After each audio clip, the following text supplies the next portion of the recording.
Governor of the Central Bank of Malaysia, heads of delegations from ASEAN countries, Dr. Siti Fatimawati Pehin Dato Haji Musa from Brunei, Mr. Eddie Gunawan from Indonesia, Dr. Maritas M. Tiongko from the Philippines, Professor Yusen Kua from Singapore, Dr. KOBSAK Puraful from Thailand, and Associate Professor Dr. Bui Guan Tuan from Vietnam.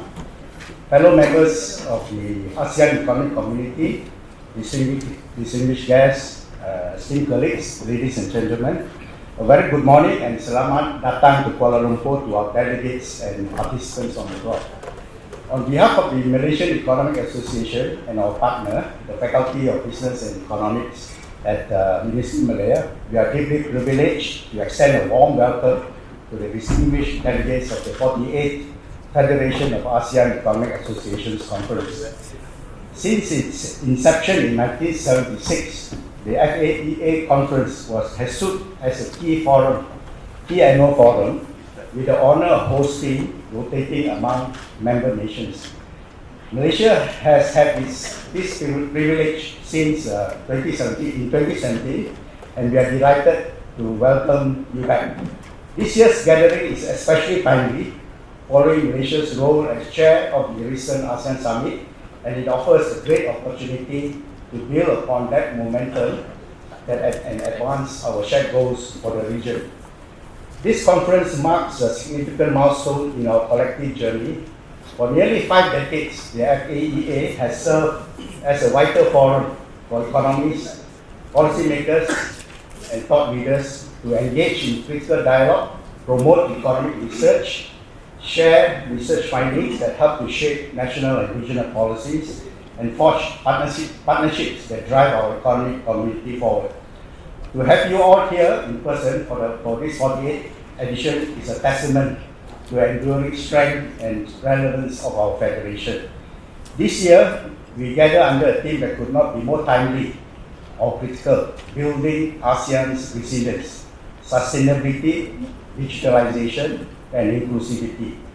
Our world is navigating a period of profound transformation. We face a landscape marked by geopolitical shocks and economic fragmentation, a topic our first plenary session will dissect. We are contending with the shifting global trade policies as our second plenary on ASEAN's responses to Trump's tariffs were addressed, and we are racing to keep pace with technological and environmental revolutions that are defining the very foundation of growth and development. In this complex environment, resilience is no longer a buzzword. It is our strategic imperative. But what does true resilience for ASEAN look like? Our program work today and tomorrow is based on 3-pillar foundation. First, sustainability. It is a bedrock of long-term stability. Our transition to a green economy is not just an environmental necessity, but an immense economic opportunity which will be explored in plenary session 4. Second, digitalization. It is the engine of our future growth. Our discussions on digital transformation and inclusive growth in plenary session 3 will focus on harnessing technology not just for efficiency, but for equitable progress. And third, inclusivity. It is the soul of our resilience. An economy that leaves no one behind is a stronger, more stable, and more unified economy. This principle of inclusivity extends beyond our borders to the very engagement and action we must take as a Southeast Asian region, a concept we will delve into in our session on the brain economy. These 3 pillars are not isolated, they are deeply interconnected. A digital transition that is green and inclusive is the only one that will be truly resilient. We have curated a program that we believe will provoke thought, inspire action, and foster collaboration. We are immensely privileged to host an extraordinary assembly of minds. We are therefore deeply honored to have Yang Berbahagia, Dr. Sri Abdul Rashid Ghaffur, the Central Bank Governor, to deliver the keynote address that will set the stage for our discussion. Our plenary sessions will feature a lineup of esteemed economists and policymakers and I extend my personal gratitude to all panelists and chairpersons for sharing their invaluable insights. Beyond the plenaries, the intellectual heart of this conference will be in our parallel sessions, where the findings of 45 papers will be presented by researchers from across the region. Let us use this time not only to analyze the world, but to deliberate on how we can change it for the better. In closing, I'd like to extend our profound gratitude to our sponsors, whose generous support has been instrumental in bringing this event to life. Our sincere thanks to our diamond sponsors and Court Group and our Vice President, the esteemed individual contributor, Dr. BERJAYA. To our platinum sponsors, Koperasi Wawasan Pekerja Berhad, United Melaka Berhad, Malaysia Rating Corporation, RAM Rating, Stage 3, and NMC Port, and our co-sponsors, BERJAYA Holdings, the Sarawak Center of Performance Excellence, SCOPE, and our past presidents, Tan Sri Dato' Dr. Sulaiman Mahmud and Professor Dato' Dr. Norma Mansur. We are deeply grateful for your generosity. We are truly honored and indebted to the Governor of Malaysia for his presence and for gracing our conference with his forthcoming keynote address. Finally, I wish you all a conference filled with insightful exchange and fruitful connections. May the ideas seeded in this conference blossom into a more resilient, dynamic, and inclusive ASEAN for generations to come. Thank you, and once again, a very warm welcome. We gather today against the convergence of many challenges. The great acceleration that we are experiencing means everything in the world has sped up. People, cities, trade, energy use, and technology. These fast changes put pressure on nature, society, and the economy, making the world feel tense and unstable. These forces are pushing the planet, markets, and societies to change faster than we can fully adapt. These forces are formidable enough in isolation, but the world we live in today is highly interconnected. These complex issues interact and amplify with another, bringing the term polycrisis to mind, or a situation when many big problems hit at the same time and make each other worse. Economic shocks, climate events, geopolitical tensions, and social stress all link together. Because they stack up, they are harder to fix and make the world feel more fragile.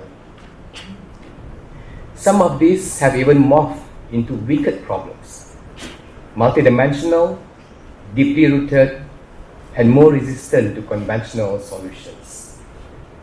Navigating this demands imagination, stronger leadership, and closer partnership. And yet, the world now faces new challenges: geoeconomic fragmentation, rising polarization, and eroding public trust. These challenges are not unique, and ASEAN stands at the crossroads with others. The center of the global economy is inching east, with our nations playing an increasingly important role. Despite global financial, economic, and health crisis, ASEAN's GDP growth averaged at 4.8% over the past 2 decades, commendably higher than the global average. Already the 5th largest economy, the region's growth will continue to benefit from its demographic dividends, the rise of the middle-class consumer, and its strategic position in the global supply chain. Distinguished guests, while ASEAN's potential is undeniable, much of it remains untapped, and we face our own set of wicked problems. First, the climate emergency is really pressing. ASEAN is climate vulnerable. Rising sea levels threatens our coastlines. Extreme weather disrupts lives and livelihoods, and biodiversity losses affects our ecosystems. Against this, access to climate finance and adaptation resources remains uneven. leaving many without the tools to respond, let alone recover. Fragmented regulations, outdated infrastructure, and the dominance of coal in our energy mix also stand in the way of sustainability in the region. This can affect the foundations of ASEAN's decades-long stability. Second, the promise of ASEAN's digital economy remains uneven, constrained by fragmentation. Urban-rural infrastructure gaps continue to limit access, while disparities in digital literacy further widens the divide. This leaves many unable to meaningfully participate in the digital economy. Divergent regulatory frameworks also hinder seamless integration and could lead to splintered digital ecosystems that are inefficient and fraught with exclusion risks. Third, while our economies are converging at the micro level, the realities are our people might tell a different story.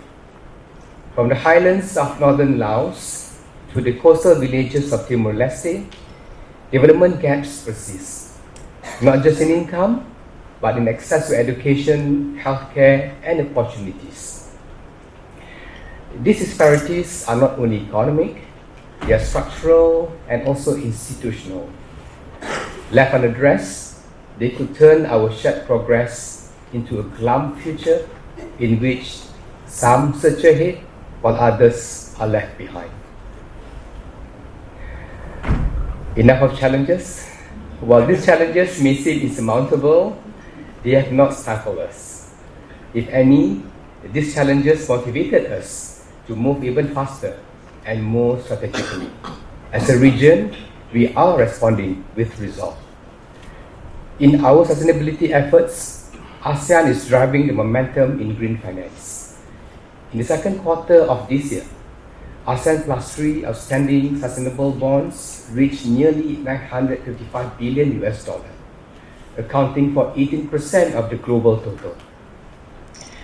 This is a strong signal that capital is beginning to flow where it is needed and that ASEAN is shaping the future of global sustainable finance. There are abundant opportunities. What we need now is to deliver investable, scalable solutions for the world. Malaysia is leading the charge in this area. With a well-established framework for Islamic Green Sukuk and the launch of our National Energy Transition Roadmap, we are building the financial architecture to mobilize private capital at scale. Islamic finance offers a distinct advantage grounded in risk-sharing, asset backing, and ethical alignment. It offers a solution to not only finance Malaysia's domestic energy transition, but also regional initiatives, including the ASEAN Power Grid. This initiative, the ASEAN Power Grid, requires that more than $750 billion investment to build the energy infrastructure and power generation capacity in the region itself. And to this end, the ASEAN Power Grid Financing Framework plays a key role, a regional initiative designed to unlock capital, reduce investment risks, and accelerate the development of cross-border energy systems. On the digital front, ASEAN is building the architecture for a connected future.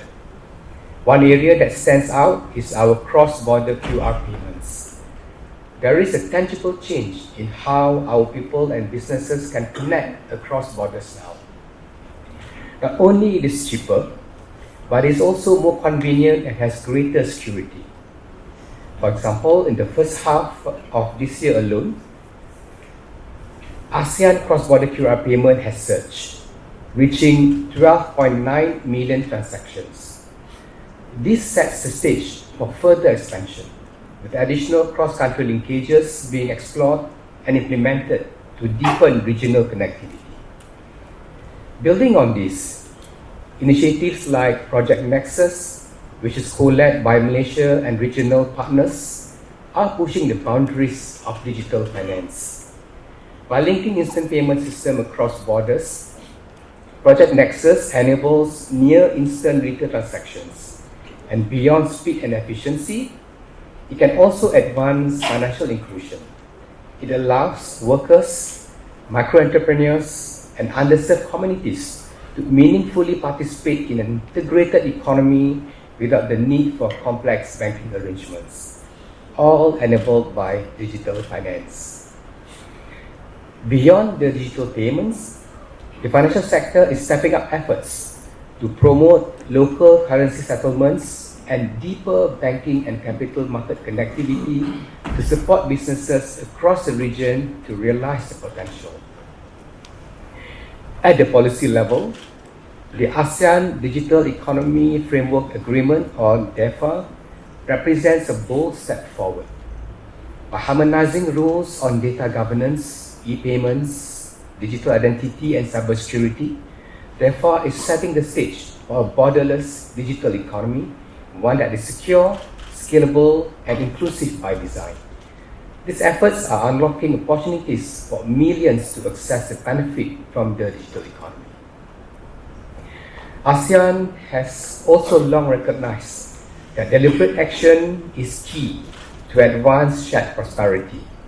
It cannot be left to chance. And in this area, the Initiative for ASEAN Integration continues to play a vital role in narrowing development gaps across the region. With over 25 projects underway, the goal is to strengthen capacity, enhance infrastructure, and promote policy coherence in areas most needed. Crucially, inclusive growth must be powered by equitable opportunities, and our people must be equipped with skills to seize these opportunities. Under the ASEAN Year of Skills 2025, we are stepping up efforts to close skill gaps and to prepare our workforce for the future. Regional platforms such as the ASEAN Human Capital Development Investment Symposium and the Malaysia's National Training Week provided access for all ASEAN citizens to more than 65,000 free courses. The message is very clear. Inclusivity in ASEAN is not just about bridging income gaps, it is about investing in our people. Ladies and gentlemen, the region is witnessing the rise of geopolitical tensions globally. Being a trading region, this is both a warning and a call to action. We must shape our own destiny, else others will decide our fate.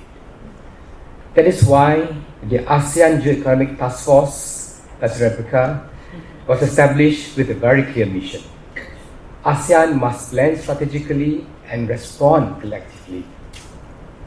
In the short term, ASEAN must address the immediate fallout from the rise in tariffs, and this includes defining rules of origin more clearly, closing transshipment loopholes, and develop trade diversion safeguards. The aim is to facilitate genuine trade and manage excess capacity from this region and its vicinity. Over the longer term, the priority is to deepen regional integration and uphold pragmatic multilateralism. This means accelerating the implementation of various trade agreements, such as the upgraded ASEAN Trade in Goods Agreement, ATIGA, the RCEP, the Regional Comprehensive Economic Partnership, and the soon-to-be-completed DEFA. These agreements can help ASEAN elevate intra-regional sourcing, reduce the cost of doing business, and strengthen intra-regional trade and investment. Diversifying and strengthening trade partnerships, particularly with other advanced and emerging economies, is not just a hedge against uncertainty, it is a strategic imperative. ASEAN's ties with China, Japan, and Korea goes beyond its culture and values, but also in the value chains that span across industries. There is still room for us to strengthen our economic ties. Institutions like the ASEAN Infrastructure Investment Bank or the Asian Infrastructure Investment Bank have committed up to $50 billion in climate-related projects across ASEAN, while Japan's ASEAN Integrated Fund has provided over $894 million in wide-ranging grants for economic integration, disaster management, and human capital development since 2006. This laid the groundwork for closer cooperation, and ASEAN must be prepared to leverage on these opportunities to fully realize the mutual benefits. Beyond Asia, deepening agreement with the EU and Latin America offers a clear path to diversify partnerships and unlock new growth areas. The ASEAN-EU trade already exceeds $200 billion annually, making ASEAN the EU's third largest trading partner outside Europe. While trade with Latin America is smaller, around $32 billion, there is genuine potential.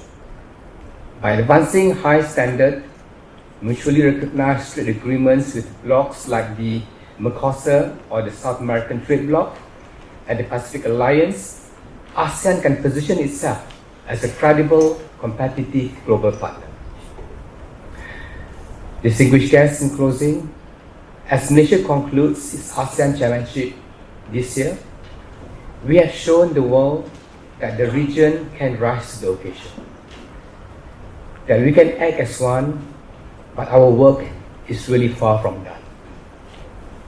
The wicked problems in ASEAN are pressing, but they are not insurmountable. With resolve, agility, and collaboration, we can overcome them together. The task at hand is to realize ASEAN's potential, rooted in its strength and recognizing global realities. ASEAN has a chance to redefine norms and shape standards for the future, becoming a constructive force in the global arena. This is not the responsibility of governments and regulators alone. While policymakers provide vision and direction, industries must invest in these strategies with a long-term view, and academia must drive evidence-based discourse. Platforms like today's FAEA conference embody that spirit, bringing together scholars, practitioners, and thought leaders to build the future together. I hope the next 2 days will be filled with interesting conversations, new ideas, and greater resolve to push ASEAN forward.